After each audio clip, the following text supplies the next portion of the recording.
So I just got done watching the 5th episode of season 2 of Dandadan, and I really enjoyed this episode for a few different reasons. But one of them being the fact that we got to see all these characters sort of sit together and just talk, which is one of my favorite parts of Dandadan. Is all these weird characters that are completely different but have come together under these weird circumstances and now all sort of get along.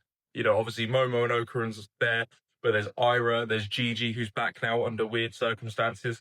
Momo's grandma, Taro, who's insane, and then Kappa and Kappa's son, just all sat in the room together, just chatting and interacting with each other. And it's one of my favorite parts again of Dandadan is just like these weird characters talking to each other, because their interactions are always either funny or interesting or insane or chaotic. There's never like a dull moment when they're all chatting to each other.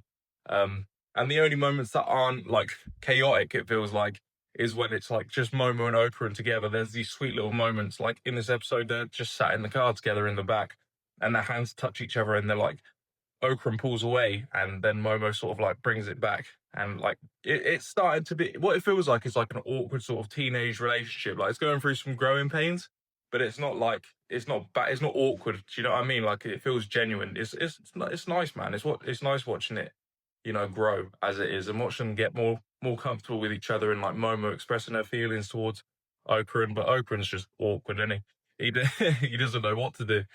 But yeah, there's just the characters and the way they all interact with each other in this show is what makes it. Like it's like I said, it's like the heartbeat of the show, basically. Regardless of all that, we had some developments in the story. The fact that Gigi is now under control of Evil Eye a little bit, but not really. Essentially, if he gets splashed with hot water, he turns into Gigi. If it's cold, any water or anything, he turns into Evil Eye. I don't know how in the world they're going to navigate that. Like at the end of this episode, Okaran drops some soy sauce on on Gigi by accident, and he's turned into Evil Eye, and that's how the episode was ended, basically with him blowing up Momo's grandma's house. So that's going to be a tricky one. And there was also a scene with the head of the Keto family, the grandma, and it was really weird and eerie. Like the music was like this thudding, like heartbeat sound, and all of a sudden the police are searching for her, and you see her tear her skin off, and she's a subterranean, which I think subterraneans, given by their name, are just like creatures that live underground that come up to the surface and obviously they're wearing like skin suits and stuff. I don't know if that's the rest of the Keto family.